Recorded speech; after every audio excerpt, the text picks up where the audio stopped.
Hello friends, நான் உங்கள் டெல்லி தமிழச்சி. எல்லாரும் எப்படி இருக்கீங்க? நான் ரொம்பவே நல்லா இருக்கேன். இன்றைக்கி என்ன வீடியோ பார்க்க போகிறோம் அப்படின்னு பார்த்தீங்கன்னா, ஒரு டே இன் மை லைஃப் தாங்க உங்க கூட ஷேர் பண்ணிக்க போகிறேன். ஸோ இன்றைக்கி வந்து பார்த்தீங்கன்னா பயங்கரமான மழை பெய்ந்து கொண்டே இருக்கிறதுங்க ஒரு 2 நாளாக டெல்லியில். ஸோ அப்படி தான் போயிட்டுருக்குது. ஸோ வாங்க நம்ம டேயில் என்ன பண்ணலான்ட்டு பார்க்கலாமா.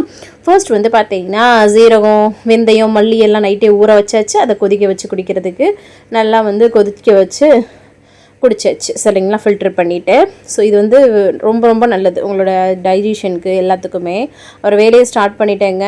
என்ன பண்ணுறதுன்னு யோசிக்கும் போது சரி சேமியா பண்ணிடலான்ட்டு. சின்ன பையனுக்கு உடம்பு சரியில்லைங்க, கிளைமேட் சேஞ்ச் ஆகிறனால நினைக்கிறேன், ஃபீவர் அவருக்கு. ஸோ அதனால் அவரை அனுப்பலை, பெரியவனை மட்டும் தான் அனுப்புகிறோம். ஸோ பெரியவர் வந்து பார்த்திங்கன்னா அப்படியே தயங்கினார், தம்பி வரலையே அப்படின்னு சொல்லிட்டு. நாம் விடுவோமா அனுப்பிச்சி விட்டாச்சு. அதுக்கப்புறமா வந்து பார்த்திங்கன்னா சேமியாவுக்கு சும்மா சிம்பிளாக தாளித்து விட்டாச்சுங்க, வரமிளகாலாம் போட்டு. அதுக்கப்புறம் பச்சை சட்னி தான் எப்போவுமே நான் அரைப்பேன் இல்லையா, அது சேமியாவுக்கு ரொம்பவே நல்லாயிருக்கும். ஸோ என்னென்னா தக்காளி பூண்டு வரமிளகா போட்டு அரைச்சோம்னாவே போதும், உப்பு போட்டு அதுக்கு ஒரு தாளிப்பு மட்டும் சேர்த்துக்கலாம். இங்கிட்டு வந்து சேமியா செய்கிறதுக்கும் நல்லா கொதிச்சிருச்சு, அதில் வந்து சேமியா போட்டுக்கலாம். இந்த கோதுமையில் பண்ண சேமியாங்க, வெயிட் லாஸ் டயத்துலேயே நம்ம எடுத்துக்கலாம். இதில் நிறைய வெஜிடபிள்ஸ் போட்டு பண்ணிங்கன்னா ரொம்ப ரொம்ப நல்லது. ஸோ கையோடு வந்து பார்த்திங்கன்னா பாலையும் காய்ச்சிட்டு அதுக்கப்புறமா இங்கிட்டு சேமியா போட்டு கிண்டிட்டோம்ல, சூப்பராக உதிரி உதிரியாக ரெடி ஆகிடுச்சு. இது வறுத்த சேமியா தான், அதனால் நல்லா உதிரியாக வந்திருக்கு பாருங்கள். அப்புறமா இங்கிட்டு ஒரு பச்சை சட்னி அரைச்சோல்ல, அதுக்கு ஒரு கடுகு கருவேப்பிலை போட்டு தாளித்து கொட்டியாச்சு. ஸோ அதுக்கப்புறமா சட்னியும் சூப்பராக வந்து ரெடி ஆயிடுச்சு.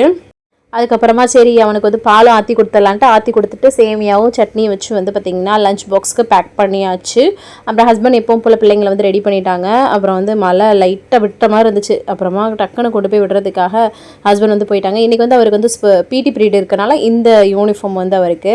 ஸோ அதுக்கப்புறமா வந்து பார்த்திங்கன்னா நெக்ஸ்ட்டு வந்து பார்த்திங்கன்னா ரசம் வைக்கிறதுக்காக தான் ஹஸ்பண்ட் வந்து பார்த்திங்கன்னா ரசம் கேட்டிருந்தாரு. அவங்க ஆஃபீஸில் வந்து கேட்டே இருக்காங்கன்னு சொல்லிட்டு சரி நமக்கும் சேர்த்து மதியத்துக்கு வச்சு விட்றலான்னு சொல்லிட்டு ஒன்றா மிக்ஸி ஜாரில் எல்லாத்தையும் போட்டு அரைச்சிருவேங்க நான். ஸோ அப்படி பண்ணி விட்டேன் இன்றைக்கி. அதில் தான் வந்து எடுத்து எதுவும் போட மாட்டாங்க அப்படின்னு சொல்லிட்டு. ஸோ அதுக்கப்புறம் இது தாளிச்சிட்டு அதை எப்பவும் போல் வதக்கி விட்டு எல்லாமே பண்ணி விட்டாச்சுங்க. ரசம் வந்து பார்த்திங்கன்னா இங்கே உள்ளவங்களுக்கு பிடிக்குது பாருங்க, ரசம், சாம்பார், நம்ம வைக்கிற சாப்பாடு, இட்லி, தோசை எல்லாமே பிடிக்குங்க அவங்களுக்கு. மசாலாலாம் நமக்கு அந்த ஃப்ளேவர் வந்து அவங்களுக்கு ரொம்ப பிடிக்கும் சொல்லுவாங்க. சரின்னு கொஞ்சம் ரசப்பொடியும் இருந்துச்சு, அதையும் கொஞ்சம் போட்டு விட்டு நல்லா வந்து இது பண்ணி விட்டு புளியை கரைச்சி ஊற்றி நல்லா ஒரு சட்டி கலக்கி விட்டாச்சு. ஏன்னா ஆஃபீஸ்க்கு கொடுத்து விட்டுட்டு அப்புறம் நம்மளும் வந்து பார்த்திங்கன்னா நைட்டு வரைக்கும் வச்சு ஓட்டிடலாம் அப்படின்ட்டு. சரின்னா அதுக்கப்புறம் வந்து ரசமும் இங்கிட்டு வந்து நல்லா முறை கட்டி வந்து நான் ஆஃப் பண்ணிட்டேன். அப்புறம் அம்மாச்சிக்கு ஒரு டீ போட்டுடலாம் அப்படின்னு சொல்லிட்டு அவங்களுக்கு வந்து நல்லா இஞ்சி போட்டு மசாலா டீ மாதிரி வந்து போட்டாச்சு. போட்டுட்டு அதுக்கப்புறம் வந்து பார்த்திங்கன்னா அவங்களுக்கு பிரேக்ஃபாஸ்ட் எல்லாம் கொடுத்துட்டு வந்துட்டேன். அப்புறம் ரசமும் ஹஸ்பண்ட்க்கு எல்லாமே வச்சு சேமியா சட்னி எல்லாமே வச்சு பேக் பண்ணிட்டேன். ரசத்தை அப்படியே வந்து கொடுத்துருவாங்க அவங்க ஃப்ரெண்ட்ஸுக்கு. ஸோ நமக்கு வந்து சேமியாவும் பச்சை சட்னி வச்சு காலைல பிரேக்ஃபாஸ்ட்டு சூப்பராக வந்து பார்த்திங்கன்னா சாப்பிட்டாச்சுங்க. அப்புறம் கையோடு அந்த பாத்திரத்தெல்லாம் கழுவி போட்டால் அந்த வேலை முடிஞ்சிடும் இல்லையா. ஸோ அதையும் வந்து பார்த்திங்கன்னா முடிச்சுட்டு பார்த்தா மழை நிற்கவே இல்லை, நல்லா பெஞ்சிட்டே இருந்துச்சு, அட மழையாகவும் ஆயிடுச்சு. என்னடா பண்ணுறது, ஸ்கூலுக்கு வேறு போகணும். இன்றைக்கி நல்லாவே சின்னவன் போகலை, ஏன்னா இல்லைன்னா 2 நேரம் போகணும்ல. நான் குளிச்சு ஃப்ரெஷ்ஷப் ஆகிட்டேன். அப்புறம் பெரியவனை கூடணும், கரண்ட்டும் டக்குன்னு போயிடுச்சு பார்த்துக்கோங்க. அப்புறமா வந்துருச்சு, இங்கெல்லாம் ரொம்ப நேரம் போகாது நாங்கள் இருக்கிற இடத்துல.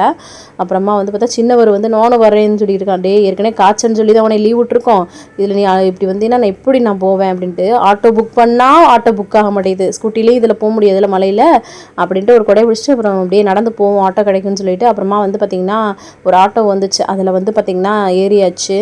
ஸோ இந்த ஆட்டோக்கார பையாட்ட போனால், பையா நீங்கள் நில்லுங்க நான் வந்துடுறேன்னு சொல்லிட்டு போனேங்க. அங்கே ரொம்ப டிராஃபிக் ஆகும், அவர் கிளம்பிட்டாரு. நான் பிள்ளையை உள்ளேருந்து கூட்டிகிட்டு வரதுக்குள்ளே அவரை காணுங்க. நானும் சுற்றி பார்க்குறேன், அவருக்கு வந்ததுக்கு கூட காசு கொடுக்கலையே அப்படின்னு சொல்லிட்டு ரொம்பவே மனசு கஷ்டமாச்சு. நான் ஃபுல்லாக தேடினேங்க, ஆனால் ஆளே காணோம். சம்டைம் இந்த மாதிரியும் நடக்குது, என்ன பண்ணுறது. அவருக்கு வேறு எதுவும் புக் ஆகிடுச்சுன்னு நினைக்கிறேன். அப்புறமா வீட்டுக்கு வந்தாச்சு, தலையெல்லாம் துவட்டி இது பண்ணிவிட்டு அப்புறமா வந்து பார்த்திங்கன்னா இந்த சாரீ வந்து பார்த்திங்கன்னா என்னோடய குழந்தை வந்து எனக்கு எடுத்து கொடுத்து விட்டுருக்காங்க. எப்படி இருக்குன்னு சொல்லுங்கள், எனக்கு ரொம்ப பிடிச்சிருந்துச்சு காம்பினேஷன். ஸோ ஸ்டிச் பண்ணணுன்னு இருக்கேன். ஸோ எப்படி இருக்குன்னு சொல்லிட்டு மறக்காமல் கமெண்ட்ஸில் சொல்லுங்கள் சரிங்களா. அழகாக இருக்குல்ல, சூப்பராக இருந்துச்சு. எனக்கு இந்த மாதிரி ரொம்ப நாளுக்கு அப்புறம் இப்போ வந்து இந்த மாதிரி நல்லா ஒரு சாரீ வந்து இந்த கலரில் வந்து கட்ட போகிறேன். ஸோ இந்த கலர் நான் வச்சுருக்கவே இல்லைன்னு நினைக்கிறேன். ஸோ நான் ஸ்டிச் பண்ணிவிட்டு கண்டிப்பாக கட்டுறேன். அதுக்கப்புறம் என்ன ஃபெஸ்டிவல் வருதுன்னு தெரில, எப்போயாவது பார்ப்போம் அப்படின்ட்டு. கருவாடு வந்து ஊர்லேருந்து கொண்டு வந்து அதை எடுத்தாச்சு. ரசம் வச்சோம் இல்லையா, அதுக்கு கருவாடு பொரிச்சா ரொம்ப நல்லாயிருக்கணும். குக்கரில் இங்கிட்டு வந்து சாதம் வச்சு விட்டுருந்தேன். அப்புறம் கருவாடு நல்லா எனக்கு நகர கருவாடு மட்டும்தாங்க ரொம்ப பிடிக்கும், அது என்னன்னே தெரில. அதனால் வாஷ் பண்ணி நல்லா எடுத்துக்கிட்டேன். அதுக்கப்புறமா வந்து பார்த்திங்கன்னா நம்ம வந்து மண்டெல்லாம் வந்து க்ளீன் பண்ணி தான் கொடுத்து விட்டுருந்தாங்க. அதனால் கொஞ்சம் நம்ம வாஷ் மட்டும் தான் பண்ணிவிட்டு அதுக்கப்புறம் கருவாடு பொரிக்கிறதுக்கு வெங்காயம் வரமிளகா வந்து போட்டு எண்ணெயில் வந்து அப்படியே தாளித்து விட்டுக்கலாம். வெங்காயத்தை கொஞ்சம் பெருசு பெருசாக போட்டோம்னா அது வதங்கையில் கரெக்டாக இருக்கும். ஸோ அதை போட்டு ஃபஸ்ட்டு வந்து லைட்டாக வதக்கி விட்டுட்டு அப்புறம் நம்ம கருவாடை சேர்த்து நம்ம வந்து பொரிச்சு எடுத்துக்கிற வேண்டியதானே. நல்லா எண்ணெய் சேர்ப்பாங்க நல்லாவே. நான் ஓரளவுக்கு சேர்த்துருக்கிறேன். ஸோ சூப்பராக வந்து அதை வந்து கருவாடை பொரிச்சு எடுத்துக்கிறேன். செமையாக இருக்கும். இந்த நகர மீனுமே எனக்கு ரொம்ப பிடிக்குங்க. அது என்னமோ தெரில, நல்லா மணக்குது பாருங்கள் கருவாடு அப்படின்னு சொல்லிட்டு இருக்கேன். கருவாடு அப்புறமா சூப்பராக வந்து பொரிச்சு எடுத்தாச்சு.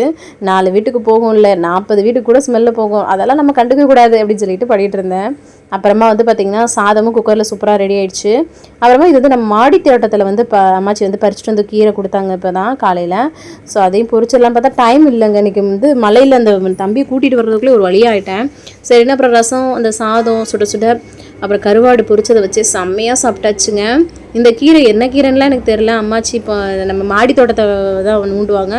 அது என்னன்றது தெரிஞ்சால் சொல்லுங்கள் சரிங்களா. ஆனால் சூப்பராக டேஸ்டியாக இருக்கும்.